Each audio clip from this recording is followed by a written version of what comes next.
बच्चों, today topic is cash flow statement. बच्चों, आज हम कैश फ्लो स्टेटमेंट पढ़ेंगे और कैश फ्लो स्टेटमेंट का पढ़ने से पहले इसका मीनिंग जान लें कि कैश फ्लो स्टेटमेंट क्या होता है। बच्चों, कैश फ्लो स्टेटमेंट में 3 वर्ड का यूज किया गया है। पहले उनको अच्छी तरह से समझ लें तो हमें कैश फ्लो स्टेटमेंट आसानी से समझ में आ जाएगा। पहले तो समझते हैं बच्चों, हम कैश का मतलब समझते हैं। कैश क्या है? एक्चुअल में कैश को कहा गया है कि आपके पास बिजनेस में जो कैश है वो, और बैंक में जो पैसा आपका रखा हुआ है उसे भी कैश माना जाता है, और आपकी कोई मार्केटेबल सिक्योरिटी है उनको हम कैश कहते हैं। दूसरा वर्ड है बच्चों इसके अंदर फ्लो। फ्लो का मतलब होता है बहना। जैसे मैं एक एग्जांपल देता हूं, यदि किसी बाल्टी में पानी भरा हुआ है उसे फ्लो नहीं कहा जाएगा, वो स्टेबल कहा जाएगा। यदि किसी कैनाल के अंदर पानी बह रहा है, नदी के अंदर पानी बह रहा है, उसे फ्लो कहा जाता है। या नल से पानी जो बह रहा है उसे भी फ्लो कहा जाता है, लेकिन बाल्टी में पानी भरा हुआ है उसे फ्लो नहीं कहा जाता। तो यहां पर कैश में फ्लो शब्द का मतलब है बहना, यानी कि पैसे का आना और जाना। स्टेटमेंट यानी कि आप जानते हैं बच्चों, पहले भी पढ़ चुके हैं स्टेटमेंट के बारे में, कि स्टेटमेंट एक विवरण होता है, एक डॉक्यूमेंट्स होता है। वो ये जानकारी देता है कि बिजनेस में हमारा कैश फ्लो जो हो रहा है उसके बारे में जानकारी, यानी एक डॉक्यूमेंट्स हैं, वो हमें अवलाइज कराता है कि किस प्रकार से कैश बिजनेस में आई है और किस प्रकार से बिजनेस से कैश गई है। उसकी जानकारी देने वाले को हम, विवरण को हम एक स्टेटमेंट कहते हैं। अगर आप इसे ऑल ओवर इसकी मीनिंग को अगर आप समझें कि मीनिंग इसका लिखा है, cash flow statement is a statement that show the cash flow is that inflow and outflow of cash and cash equivalent during the period under report. यानी कि कहना क्या चाह रहा, जो मैंने अभी समझाया, कि आपका कैश एंड कैश इक्विवेलेंट का जो वर्ष के दौरान जो इनफ्लो आउटफ्लो हुआ हो उसके बारे में जानकारी देता है, उसे हम कैश फ्लो स्टेटमेंट कहते हैं। बच्चों, फिर मैंने लिखा है कि कैश एंड कैश इक्विवेलेंट में क्या क्या इंक्लूड किया जाता है। कैश एंड कैश में कैश ऑन हैंड यानी cash in hand, bank balance, marketable securities. बच्चों, मार्केटेबल सिक्योरिटी वो होती हैं जो आप उनको आसानी से पैसे में कन्वर्ट कर सकते हैं। जैसे आपने किसी शेयर खरीदना बेचना, ये मार्केटेबल सिक्योरिटी होती है, यानी जिनको आपने कभी भी बेचा जा सकता है और फौरन पैसा प्राप्त हो जाए, उन्हें marketable security. Short term investment, इनको हम कैश एंड कैश इक्विवेलेंट में इंक्लूड करते हैं। बच्चों, कि cash flow statement is a prepared accounting to the accounting standard 3 is that AS3 cash flow statement. बच्चों, हम यहां पर जो कैश फ्लो स्टेटमेंट बनाएंगे वो एक अकाउंटिंग स्टैंडर्ड 3 के अनुसार कैश फ्लो स्टेटमेंट को तैयार करना सीखेंगे। बच्चों, cash flow statement we be prepare the direct method और इनडायरेक्ट मेथड। बच्चों, यहां पर मैं बताना चाहूंगा, direct method not in syllabus और इनडायरेक्ट इन सिलेबस में। तो हमें जो सीखना है वो इनडायरेक्ट मेथड सीखना है, जो सिलेबस में है उसके अकॉर्डिंग टू हमें तैयार करना है। बच्चों, कैश फ्लो स्टेटमेंट को हम किन हेड्स के अंदर तैयार करते हैं उनके बारे में जानते हैं।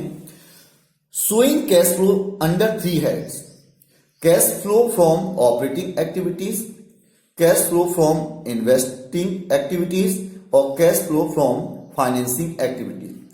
कैश फ्लो स्टेटमेंट जो तैयार किया जाता है बच्चों, इन 3 हेड्स के अंतर्गत तैयार किया जाता है। Cash flow statement by indirect method is prepared on the basis of financial statement is that balance sheet और P&L अकाउंट। यानी कि अगर हमारे पास बैलेंस शीट है और P&L अकाउंट है, इस बेस पे हमारा इनडायरेक्ट मेथड में कैश फ्लो स्टेटमेंट तैयार किया जा सकता है। बच्चों, आओ हम अब जानते हैं इसका फॉर्मेट और इसकी डिटेल के बारे में पूरी अच्छी तरह से समझते हैं कि क्या फॉर्मेट है और क्या इसका डिटेल रहेगा, इसके बारे में जानकारी पूरी हम कलेक्ट करते हैं। ये इसका बच्चों फॉर्मेट है कैश फ्लो स्टेटमेंट का, ये हमारा फॉर्मेट तैयार है। ये फॉर्मेट ध्यान रखना है हमें कि कैश फ्लो फॉर्मेट क्या है। बच्चों मैं यहां ये बताना चाहूंगा कि कैश फ्लो स्टेटमेंट जब भी आप तैयार करें तो पहले इसे मैं जानकारी बता दूं कि किस प्रकार से इसको समझना है। पहले तो बच्चों ये समझिए कि कैश फ्लो स्टेटमेंट में हम इसको उल्टी साइड से समझना स्टार्ट करेंगे तो बड़ा आसान रहेगा। हम इसकी पहले इसे रिवर्स ऑर्डर में समझते हैं, फिर हम इससे बाद में बात करेंगे कि किस प्रकार से तैयार करना है। बच्चों मैंने बताया था यहां पर आपका कि आप जब भी दें इस फॉर्मेट के अंदर पहले आपकी इसकी 3 हेडिंग को समझ लें कि 3 हेडिंग कौन कौन सी हैं इस फॉर्मेट के अंदर, वो समझ लें। फर्स्ट हेडिंग है आपकी cash flow from operating activities. Second heading है आपकी cash flow from investing activity और थर्ड हेडिंग है आपकी कैश फ्लो फाइनेंसिंग एक्टिविटीज। ये 3 हेड हो गई। इसके बाद आपके कुछ इसमें वर्किंग नोट है शॉर्ट, उनको समझेंगे। तो पहले बच्चों आपको इससे समझ लीजिए कि कैश फ्लो स्टेटमेंट में आपको लिखना क्या है, क्या करना है, क्या नहीं करना है। तो चलिए पहले हम कैश फ्लो स्टेटमेंट में हम समझते हैं कि क्या आपको इसका एक खासियत ये है कैश फ्लो स्टेटमेंट का आंसर इसके क्वेश्चन में ही छिपा रहता है। बच्चों अगर आपको वो इन तीनों हेड को मिलाकर एक्यूमुलेटेड अगर आप इनका जो रिजल्ट निकालेंगे वो हमारा difference between the cash and cash equivalent का होगा। यानी कि बच्चों आप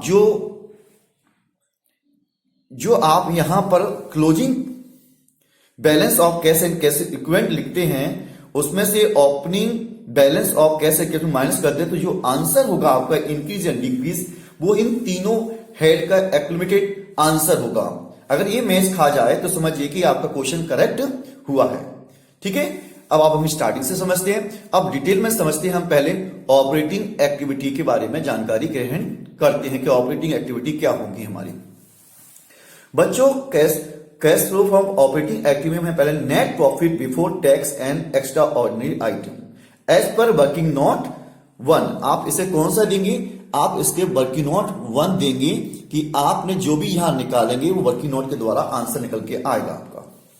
तो हमारा कैश फ्लो इसमें हमारा cash flow from operating activity में net profit before tax extraordinary item ही शो किया जाता है। ये ध्यान रखिए बच्चों।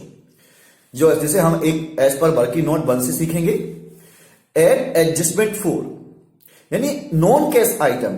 बच्चों जो आप P&L अकाउंट में जो नॉन कैश आइटम आपने माइनस कर लिए थे अब वो यहां पर प्लस करना पड़ेंगे क्योंकि हम यहां कैश फ्लो स्टेटमेंट बना रहे हैं। यानी कैश का आना और कैश का जाना देख रहे हैं कि हमारी कंपनी के अंदर या बिजनेस के अंदर कहां कैश आई है और कैश कैसे गई है।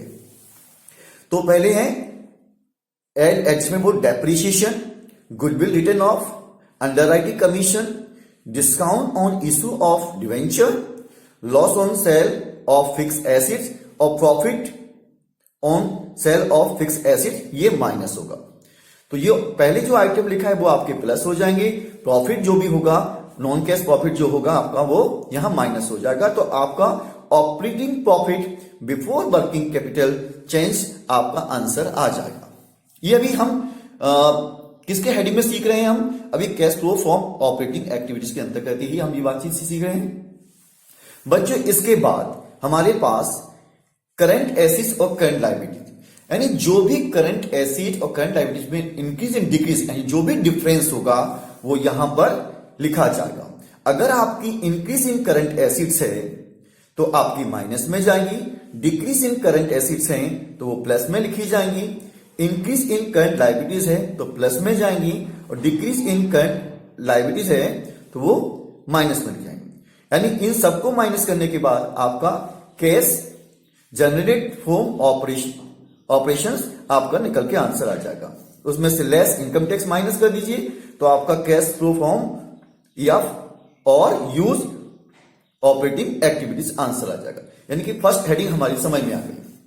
बच्चों ये शॉर्ट टाइप का क्वेश्चन भी आ सकता है, जरूरी नहीं कि आपसे पूरा क्वेश्चन पूछा जाए, हो सकता है कि वो आपसे शॉर्ट टाइप में आपसे इतने कहे कि calculation of the cash flow from operating activity. अब बच्चों मैं थोड़ा करंट एसेट्स और लायबिलिटीज के बारे में बताना चाहता हूं। बैलेंस शीट में आप खुद सोचिए, एसेट्स जब इंक्रीज होती है दैट मीन इसका मतलब यह है कि आपने कुछ ना कुछ आपने परचेस की है। तो परचेस किए तो आपका इसके यहां पर कैश क्या होगा, एसेट्स इंक्रीज हुई तो कैश का आउटफ्लो होगा, इसलिए इसे माइनस में लिखा जाएगा।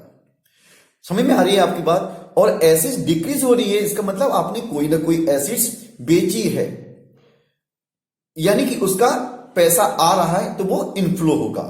इस बात को समझिए आप। लायबिलिटीज इंक्रीज हो रही है तो इसका मतलब पैसा आपके अंदर इनफ्लो, बिजनेस में इनफ्लो हुआ है, ठीक है।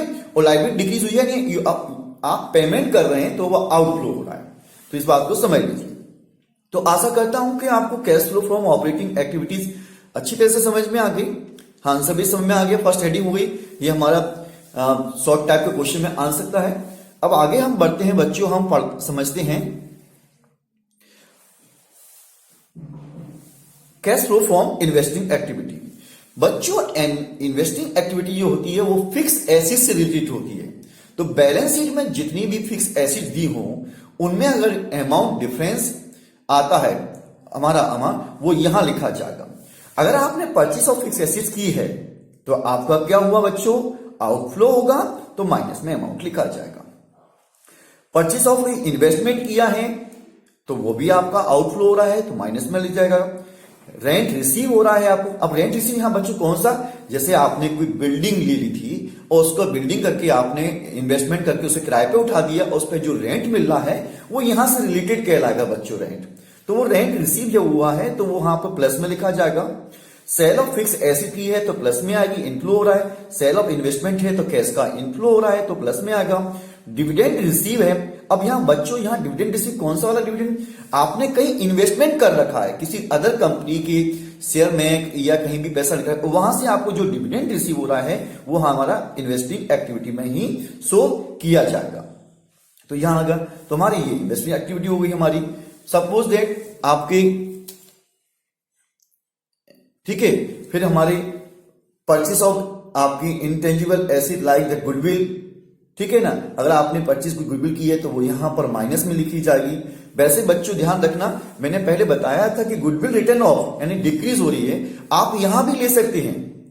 अगर गुडविल आपकी इंक्रीज हो गई है तो यहां पर माइनस में आ जाएगी, और यदि रिटर्न ऑफ हुई कम हुई है तो यहां प्लस में लिखी जाएगी। यहां भी कर सकते हैं, ये एक ऑप्शन है आपके पास, आप कैसे करें। लेकिन मैं यह कहना चाहूंगा कि आप इंटेंजिबल इसको एक एसेट मान के अगर आपका वो आपकी इंक्रीज हुई है, परचेस की है, तो आप यहां पर से शो करें इन्वेस्टिंग एक्टिविटी में।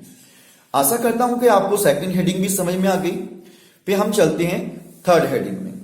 थर्ड हेडिंग क्या है, cash flow from financing activity. बच्चों, फाइनेंसिंग का मतलब क्या होता है, जो पैसा बिजनेस में आना। तो बिजनेस में पैसा जब हो आएगा तभी तो हम बिजनेस स्टार्ट करेंगे, इन्वेस्टमेंट करेंगे, और इन्वेस्टमेंट करेंगे तो बस बिजनेस को रनिंग करेंगे। तो मैंने आपसे कहा था कि अगर इसका रिवर्स ऑर्डर समझा जाए तो बहुत बेटर रहेगा। तो एक्चुअल में हमने सबसे पहले फाइनेंसिंग एक्टिविटी को जानना है। जब तक फाइनेंस नहीं होगा हमारे पास तो फिर आप कैसे इन्वेस्टमेंट करेंगे, और इन्वेस्टमेंट करेंगे तभी तो बिजनेस को आपको ऑपरेटिंग कर पाएंगे आप बिजनेस को। तो सबसे पहले आपको जब भी आप क्वेश्चन करें तो मेरा कहना यही है कि पहले आप फाइनेंसिंग एक्टिविटी को आप फाइंड करें क्वेश्चन के अंदर। जैसे issue of share and debentures, यहां से पैसा आएगा आपके पास, आपने अपनी कंपनी के शेयर बनाए, उनको आपने मार्केट में इशू किया, डिवेंचर इशू किया, पैसा आया, इनफ्लो हुआ। लॉन्ग टर्म बोरिंग्स, आपने किसी बैंक से लोन लिया है ज्यादा समय के लिए, 1 साल से अधिक समय के लिए, तो आपके यहां इनफ्लो हो रहा है। डिविडेंड पेड, बच्चों आप ऑफिशियली समझते हैं, जब आपने शेयर इशू किया है या आपने प्रेफरेंस शेयर इशू किए हैं या इक्विटी शेयर इशू किए हैं, तो आपने उस पर डिविडेंड पे करना है, तो यहां पर ये माइनस में लिखा जाएगा, है ना। रीपेमेंट ऑफ लोन, आपने लोन लिया है तो उसका रीपेमेंट करना है। Redemption of debenture and preference share, आपने कोई प्रेफरेंस शेयर या डिवेंचर का रिडम्पशन करना है तो यहां माइनस में लिखा जाएगा। यहां पर इंटरेस्ट पेड, यानी कि आपने कोई इंटरेस्ट भी पेड करना है तो वो यहां आएगा आपका। तो समझ में आ गया। तो फाइनेंसिंग एक्टिविटी आपकी यहां पर ये होगी। तो बच्चों मैं ये जानना चाहूंगा कि जब भी आप क्वेश्चन करें तो सबसे पहले क्वेश्चन में आप फाइनेंसिंग एक्टिविटी फाइंड करें, फिर आप इन्वेस्टिंग एक्टिविटी को फाइंड करें, तब जाके आप ऑपरेटिंग एक्टिविटी। तो मैं आशा करता हूं कि यहां पर समझ में आ गया। इसके बाद इन तीनों के जो आंसर होंगे आपके जो आंसर लिखे जाएंगे, तो आपके यहां पर क्या आ गई, ऑपरेटिंग एक्चुअल में ऑपरेटिंग एक्टिविटी कितनी हो गई आपकी, ये हो गई कैश फ्लो ऑपरेटिंग एक्टिविटी, ये आपकी आंसर आ गया आपके आ गया। फिर यहां पर बच्चों आपका यहां पर ये आंसर आ गया आपका, यहां पर आपका इन्वेस्टिंग एक्टिविटी का आंसर आ गया। फिर यहां पर आपका फाइनेंसिंग एक्टिविटी का आंसर आ गया। इन तीनों हेड का जो एक्लुमेटेड आंसर होगा वो हमारी इंक्रीज एंड डिक्रीज कैश से मैच खाना चाहिए। अगर यहां पर वो बैलेंस इक्वल नहीं आ रहा था, इसका मतलब आपका क्वेश्चन कहीं ना कहीं गलत है। तो अगर इंक्रीज होगी तो आप इंक्रीज लिखेंगे, डिक्रीज होगी तो आप डिक्रीज लिखेंगे। अब बच्चों अब हम समझते हैं कि इसके वर्किंग नोट के बारे में जानते हैं कि वर्किंग नोट हमारा क्या था, क्या समझना है। वर्किंग नोट के बारे में डिटेल से समझते हैं। Working note 1, net profit before tax and extraordinary item. आपके पास दो बैलेंस शीट मिलेंगी, एक ओपनिंग एक क्लोजिंग। उनका जो डिफरेंस होगा P&L अकाउंट का वो हम यहां शो कर लेंगे। बच्चों यहां पर ये ध्यान रखिए कि यहां पर सिर्फ यहां ये इतनी हेडिंग ही ली जाती है। कोई सा भी रिजर्व हो, कोई सा भी फंड हो, ठीक है ना, आपके डिविडेंड हो, जैसे general reserve, sinking fund, debenture redemption fund, provision for tax, interim dividend, dividend propose paid, ये सारी चीजें ऐड यहां कर ली जाएंगी। और अगर कोई रिफंड इनकम टैक्स है तो वो माइनस करके आपका कैलकुलेट हो जाएगा net profit before tax and extraordinary item, ये आ जाएगा। समझ में आ गया। अब ये आपका वर्किंग नोट जो कि आप कहां लिखेंगे, आपको बताया था मैंने, यहां पर हेडिंग डाली है वर्किंग नोट नंबर 1 में कि net profit before tax extraordinary item, वो अमाउंट यहां लिखा जाएगा। अब इसका मतलब जब भी कोई क्वेश्चंस करेंगे आप बच्चों, तो आपको ये ध्यान रखना है कि हमें एक वर्किंग नोट नंबर 1 भी करना है, इसे वर्क 1 कहा जाता है। अब बच्चों में एक आपको शॉर्टकट तरीका समझाना चाहता हूं, जिससे कि आपको किसी प्रकार की कोई सी भी हेड कर रहे हो आप, चाहे आप ऑपरेटिंग एक्टिविटी को सॉल्व कर रहे हो, चाहे आप इन्वेस्टिंग एक्टिविटी को सॉल्व कर रहे हो, चाहे फाइनेंस एक्टिविटी हो, बस एक बात को ध्यान रखना है, चाहे आप वर्किंग नोट 1 कर रहे हो, बस एक बात को ध्यान रखना है, आपसे सवाल गलत नहीं होगा। शॉर्ट की क्या है, देखिए बच्चों, अगर आपकी एसेट्स इंक्रीज हो रही है तो उसके आपकी वैल्यू को डिफरेंस जो आएगा उसे आप माइनस में शो कर दीजिए, और एसेट डिक्रीज हो रही है तो उसे प्लस में शो कर दीजिए। इस प्रकार लायबिलिटीज इंक्रीज हो रही है, इसका मतलब इनफ्लो हुआ है, ठीक है ना, लायबिलिटीज इंक्रीज, ठीक है, तो उसे प्लस में आप कर लीजिए, और लायबिलिटी डिक्रीज हो रही है, आउटफ्लो हो रहा है, इसका मतलब उसे माइनस में वैल्यू शो कर दीजिए। आशा करता हूं बच्चों कि मैंने आपको कैश फ्लो स्टेटमेंट के बारे में समझा दिया है, आपको अच्छी तरह से समझ में आ गया होगा। नमस्कार, जय हिंद।